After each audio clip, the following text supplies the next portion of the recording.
안녕하세요. 엄마표 영어 파이널 에디션입니다. 브레인스토밍까지는 즐겁게 웃던 아이가 초고 쓰기로 넘어가면 얼굴에 웃음기가 사라지고 심각해지기 시작합니다. 왼손으로는 턱을 기기도 하고요. 오른손으로는 지우개를 만짝거립니다. 물론 모든 아이들이 그런 건 아니죠. 근데 어쩌죠? 아이의 얼굴에 웃음기가 사라지는 원인이 뭘까요? 심정적인 측면과 기술적인 측면으로 나누어서 말씀드릴게요. 자, 동영상 시작하겠습니다.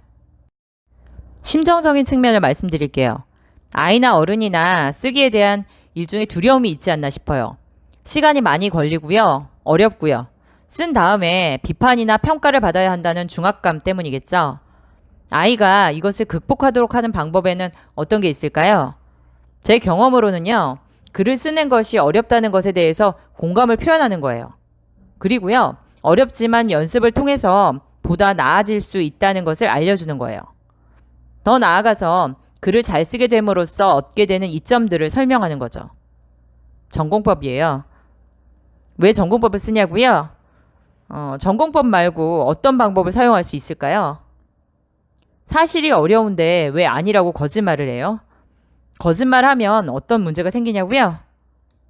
다른 사람들은 재밌다고 하는데 왜 나는 재미를 느끼지 못하는가에 대해서 스스로 반문을 하겠죠. 그런 뒤에 자신이 글을 쓰는 재능을 타고나지 못해서라는 결론을 내리고 숙명으로 받아들이는 거예요. 결과는요. 글을 쓰는 타고난 재능을 가지고 있다고 해도요. 그 재능이 묻혀버리고 마는 거예요. 조금 더 말씀드리면요. 만약에 어머니가 글 쓰는 것에 어려워하는 마음을 가지고 있는데 그 어려움을 감추고 아이에게 이런저런 거짓말을 둘러대본들 아이는 알아요. 어떻게 아냐고요? 아이가요. 엄마하고 살맛대고 산 세월이 있는데 그걸 모르겠어요. 어머니가 아이를 아는 만큼 아이도 엄마를 안다고 봐야죠. 문제는 어머니하고의 신뢰가 깨진다는 거예요. 신뢰가 깨진 뒤에 어머니가 아이에게 공부를 하라고 할 때 아이가 어머니 말을 믿고 따를까요? 어머니 아이에 대한 교육적 리더십이 망가지는 거예요. 신뢰를 잃은 리더를 누가 믿고 따를까요? 그럼 아이 학습을 위해서 다른 리더를 찾아줘야 될 거예요.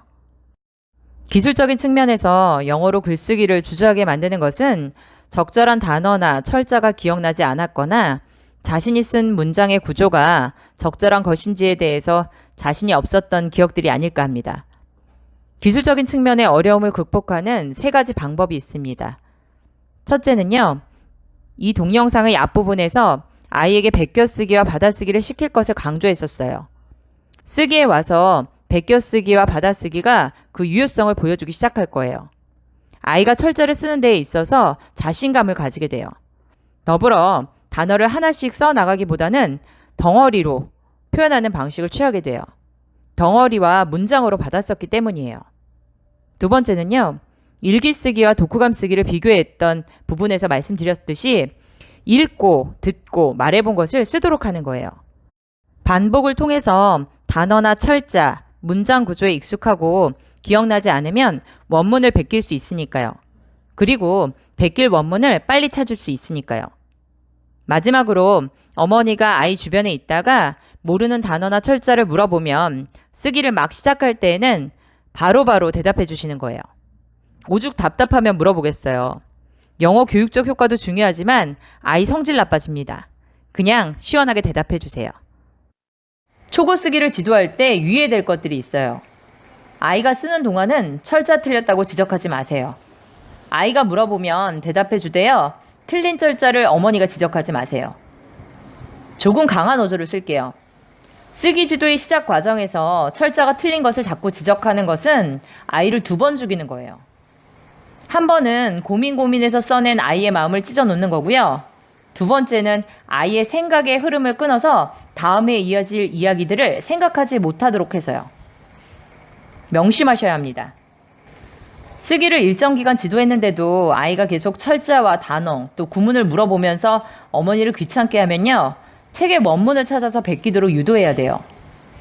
말씀드렸듯이 아이는 듣고 읽고 또 말해본 책을 가지고 쓰고 있는 중이기 때문에 자신이 쓰고자 하는 단어와 구문이 대략 책의 어디쯤에 있는지 알고 있어요. 그렇지만 자신이 찾기가 귀찮으니까 엄마를 괴롭히는 거죠. 아니면 그래서 단어나 문장을 찾는데 익숙하지 않아서일 거예요. 어머니께서 시연을 통해서 아이가 모르는 단어나 문장을 찾는 과정을 몇 번 보여주시면 따라할 거예요. 초고를 작성할 때 아이들에게 줄이 쳐진 영어 공책을 사용하도록 하세요. 줄이 쳐진 부분은 아이가 쓰고요. 그 아래 여백은 나중에 교정을 위해서 사용할 수 있어요. 또 이 공책을 사용하게 되면 칸에 맞춰서 써야 하니까 아이의 글이 예뻐지기도 해요. 베껴쓰기와 받아쓰기를 할 때부터 이 공책을 사용하실 것을 권합니다. 다음 동영상에서는 교정하기에 관해 알아보도록 하겠습니다. 도움이 되셨다면 좋아요, 구독 감사합니다.